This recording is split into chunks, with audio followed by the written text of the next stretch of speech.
Hello student, আবারও চলে এসেছি আজকে একটা নতুন ক্লাস নিয়ে।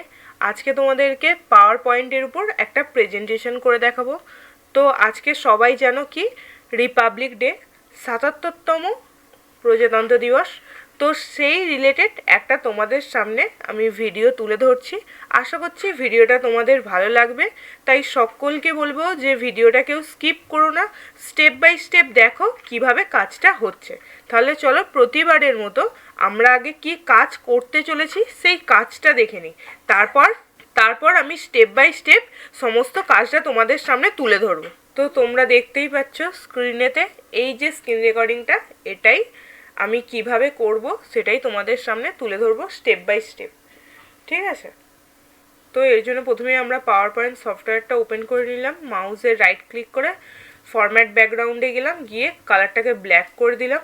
এরপর শেপস টুল থেকে দেখো এখানে আমি একটা ওভাল শেপস বা সার্কেল শেপস নিয়ে এসেছি। এখানে একটা নির্দিষ্ট আমি মাপ দিয়ে দিলাম আমি আমার মতো।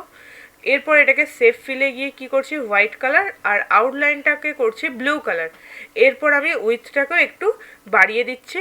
এখান থেকে দেখো তোমাদের আমি কি করলাম, উইথটাকে সামান্য পরিমাণে বাড়িয়ে দিলাম। এরপর কি করব, এরপর আমি শেপস টুলে চলে গেলাম, গিয়ে এখান থেকে এই যে স্টার 24টা আছে সেটাকে নিয়ে আমি এখানে চলে এসেছি। তো এখানে নিয়ে আসার পর দেখো আমি ওভালটার সাথে এখানে কি করছি বা সার্কেলটার সাথে অ্যাডজাস্ট করে নিচ্ছি। এটাকে করে নেওয়ার পর এখান থেকে এটাকে আমি কি করে দিলাম, টেনে দেখো একটু সরু করে দিলাম। এরপর কি করছি, সেভ ফিলে গিয়ে এটাকে ব্লু কালার করে দিচ্ছি আর আউটলাইনটাকে আমি কি করে দিচ্ছি, নো আউটলাইন করে দিলাম। এরপর কি করব, এরপর আমি শেপস টুলে গিয়ে এখান থেকে সবটাকে একসাথে নিয়ে দেখো গ্রুপ করে দিলাম। আমরা শর্টকাটে কন্ট্রোল-G প্রেস করেও গ্রুপ করতে পারি সিলেক্ট করার পর। এরপর এটাকে একদম পেজের মাঝখানে করে দিলাম। এরপর শেপস টুল নিয়ে একটা সার্কেল নিয়ে এলাম। এই সার্কেলটারও আমি দেখো হাইট আর উইথটা আমি আমার মতো সাইজ একটু দিয়ে দিচ্ছি, তোমরা তোমাদের মতো মাপ চাইলে করে নিতে পারো। এরপর স্ক্রিনটাকে জুম করে নিলাম। এখান থেকে দেখো আমি কি করছি, সেভ ফিলে গিয়ে এখানে যে সার্কেলটা করলাম সেটাকে ব্লু কালার আর আউটলাইনটাকেও ব্লু কালার করে নিচ্ছি। এরপর আমি এটাকে কন্ট্রোল প্রেস করে মাউস দিয়ে সরিয়ে সরিয়ে ডুপ্লিকেট করে নিচ্ছি। তোমরা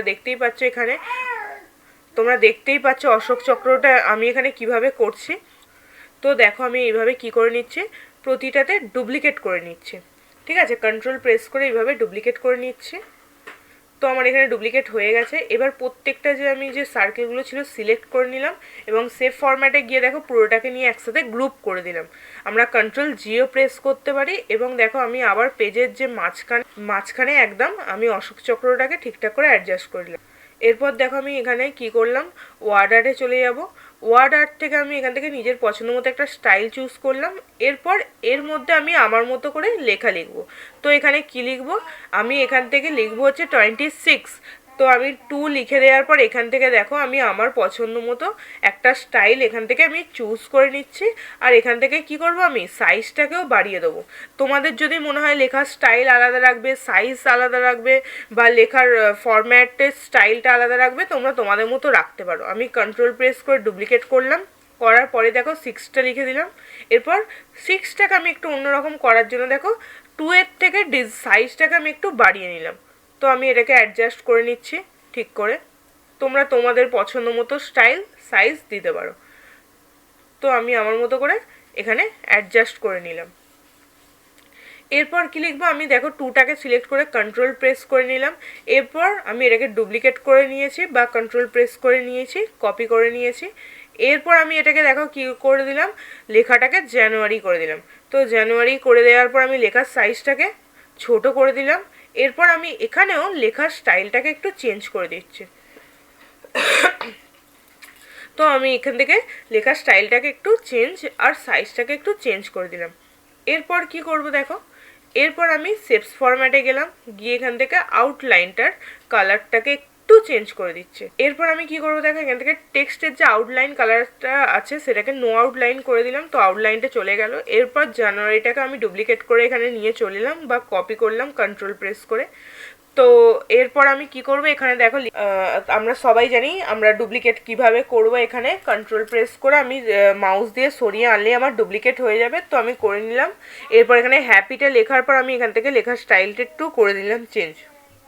সেইভাবে রিপাবলিকটাও লিখে দিলাম এবং এখান থেকে রিপাবলিকের কি করলাম, সাইজটাকে আমি একটু ছোট করে দিলাম। ঠিক আছে, করে দেওয়ার পর এরপর আমি এখানে কি লিখবো, ডেটাও লিখে দিলাম। লিখে দেওয়ার পর দেখো আমি লেখাগুলোকে একটু আমার মতো করে অ্যাডজাস্ট করে নিচ্ছি আমি। তো করে নিলাম। এরপর আমি এখান থেকে দেখো কি করলাম, টেক্সটের কালারটা দেবো। তো হ্যাপিটাকে সিলেক্ট করে আমি অরেঞ্জ কালার করে দিলাম, ডেটাকে সিলেক্ট করে আমি এখান থেকে গ্রিন কালার করে দিলাম, যেটা আমাদের নর্মাল পতাকার রং হয়।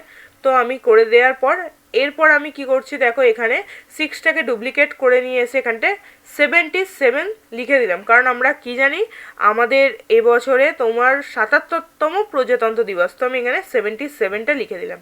এরপর আমি কি করছি দেখো, এখানে ফরম্যাট শেপসে গিয়ে এখান থেকে কালারটাকে গ্রেডিয়েন্ট ফিল করছি। গ্রেডিয়েন্ট ফিল করার পর যে আমাদের পতাকার রং হয় এখান থেকে আমি সেই কালারগুলোকে চুজ করে নেবো। মানে প্রথমে হচ্ছে আমরা অরেঞ্জ কালারটাকে নেব, তারপর হোয়াইট কালার, তারপর গ্রিন কালার। সেই জন্যই আমি দেখো ওই ধরনের গ্রেডিয়েন্টটাকে আগে সিলেক্ট করে নিলাম। এরপর আমি একটার পরে আর একটা কালারকে জাস্ট চেঞ্জ করে দেবো। তোমরা দেখতেই পাচ্ছ স্ক্রিনেতে আমি কালারগুলোকে দেখো চেঞ্জ করছি। তো আমি আমার মতো করে কালারগুলোকে আগে চেঞ্জ করে দিচ্ছি। এবার আশা করছি বুঝতে পারছো কী ধরনের কালার আমি আনতে চেয়েছিলাম। তো আমি এখান থেকে আমি আমার মতো করে কালারটাকে অ্যাডজাস্ট করে নিয়েছি দেখো। এরপর আমি এটাকে ক্লোজ করে দিলাম। এরপর কি করলাম দেখো, জানুয়ারি লেখাটাকে সিলেক্ট করে আনলাম আর এখান থেকে 70 যে TH এই কথাটা লেখার জন্য আমি লিখে নিলাম। এরপর আমি এখান থেকে কোথায় চলে গেলাম, সেভ ফরম্যাটে চলে গেলাম এবং এখান থেকে টেক্সট কালারটাকে আমি করে দিলাম হচ্ছে হোয়াইট কালার। তো হয়ে গেছে। এরপর আমি এটাকে সাইজটাকেও সামান্য পরিমাণে একটু বাড়িয়ে দিলাম। এরপর দেখো আমি কি করব, এখানে এই যে হ্যাপি রিপাবলিক ডে আছে এগুলোর মধ্যে সমস্ত কিছুর মধ্যে আমি কি করব, অ্যানিমেশন দেবো। তো আমি অ্যানিমেশনে চলে গেলাম, অ্যাড অ্যানিমেশন, মোর এন্ট্রান্স এফেক্ট। এখান থেকে আমি আমার মতো করে যে কোনো একটা স্টাইল পছন্দ করে নিলাম। এরপর এর ড্রপ ডাউনে গিয়ে টাইমিংয়ে গেলাম, এখান থেকে উইথ প্রিভিয়াস আর এখান থেকে আনটিল এন্ড অফ যে ক্লিক আছে সেটাকে চুজ করলাম।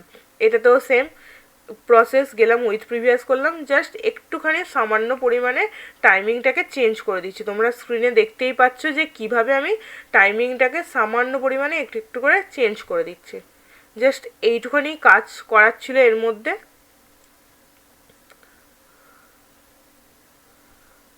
এখানে তোমরা যদি চাও তোমরা তোমাদের পছন্দ মতো টাইমিং দিতে পারো, আমি আমার মতো করে টাইমিং চেঞ্জ করে দিচ্ছি।